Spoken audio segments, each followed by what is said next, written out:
I haven't really read up too much about what's going on here at the Hunt Club Forest. Can you kind of give me a rundown for somebody that isn't really aware of what's going on? Why are you out here today? So we're out here to save a local forest. It's a red pine plantation. We think the forest is about 65 years old. It is a federally owned land, and they have a mandate with the Airport Authority so that the Airport Authority is allowed to lease the land and to develop the land. We're here because things change, and this is a very important forest to the community. We are in a climate crisis right now, so we feel that this forest needs to be saved to help take CO2 out of the air and for our community to be able to go into. We've been out for 2.5 years. I really like your hoodie. It's one of my favorite color, and it's got a great yeah, and there's a great logo on there. Jason Debut, he's one of our group members who designed our website. He came up with this logo himself. So yeah, and it's perfect because we want to take care of the forest. It represents our group very well. So what is being planned that you're trying to prevent from happening? So the Airport Authority wants to lease the land to make some extra money, and they want to cut down this 10-acre land, and they're claiming that it's not safe for the community, and it does need to be managed, but there is no danger to the community. This is a very important forest for the community as well as our kids, so we want to save this for the future. We think, as I said, so this forest, red pine plantations can live up to 700 years.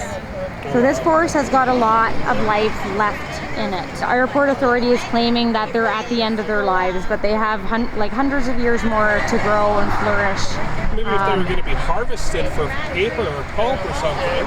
And I think maybe I'm not sure what they were planning on doing with the trees, but what they're saying right now, the reasoning behind cutting the trees is for the safety of the public.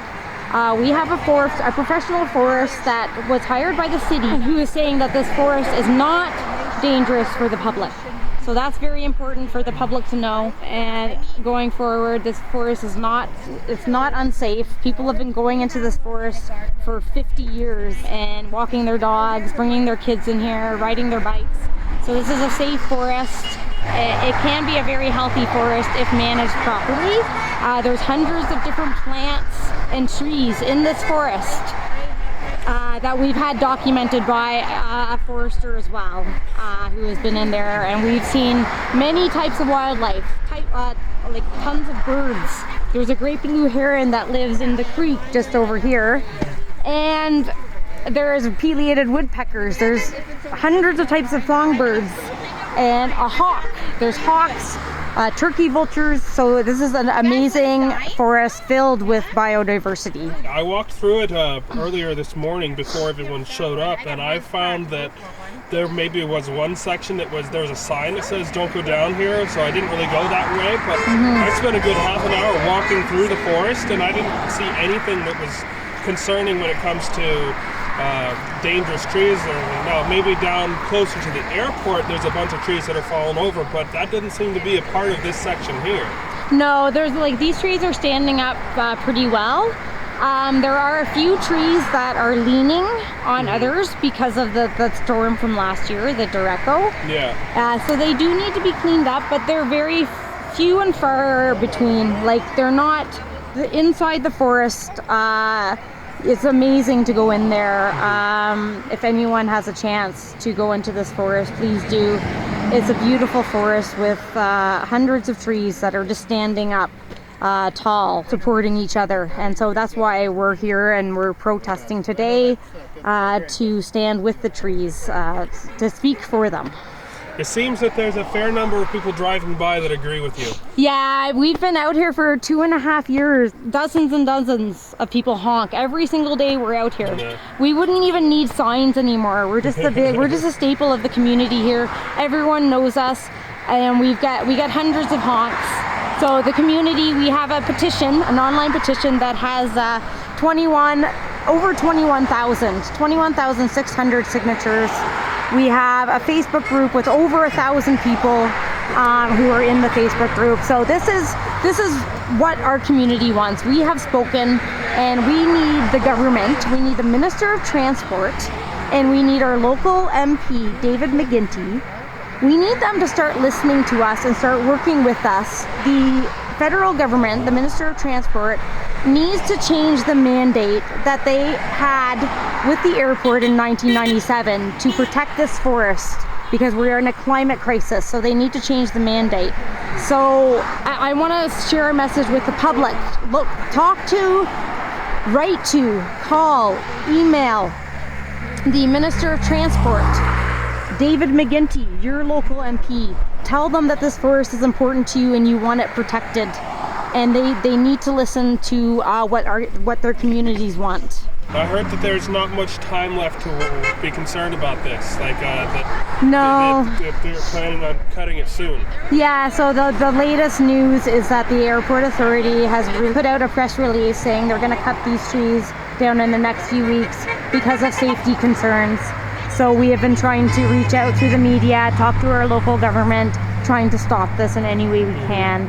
And then we also have that forester that's come out that has said that they did not recommend cutting these trees, and that was one of the sources they cited on their press release. The Airport Authority cited. So if you people want to contribute, if they want to look it up, if they want to sign a petition, where can they get a hold of you? They can go to our website. It's hunclubforest.ca. And we also have a Facebook group at Hun Club Forest, at Save Hun Club Forest. Or just call David McGuinty, our local MP, your local MP. Call or write the Minister of Transport, Mr. Rodriguez. Let them know that this needs to be done. We need to protect this forest, and also, call, email the Airport Authority. Let Mark Laroche, the CEO of the Airport Authority, let him know that this forest is important for our community and to prevent climate change. Somebody just came by and walked into the forest with their dog. Yes. I used to walk with my dog all the time in the forest. It's absolutely wonderful to do that. So. Yeah, and the forest is very important for our community also because of mental health issues. Yeah. That COVID has proven that hundreds of people have gone into forests since COVID has began. We need to have forests in our communities that people can walk to as well, so we don't have to drive to a forest to see it, because not everybody has access to a car. So this is very important. I have an 8-year-old son, and I want him to have forests in his community so he can continue to go to them and benefit for them. There's so many health benefits for physically and mentally. We are a group of people that this is very important to us, and we're not going to give up on this forest. Well, thank you so much for talking to me. Yeah, thank you for talking to me about this. Wish you the best of the luck on this, and I'll keep following what happens. Yes, thank you, Nathaniel.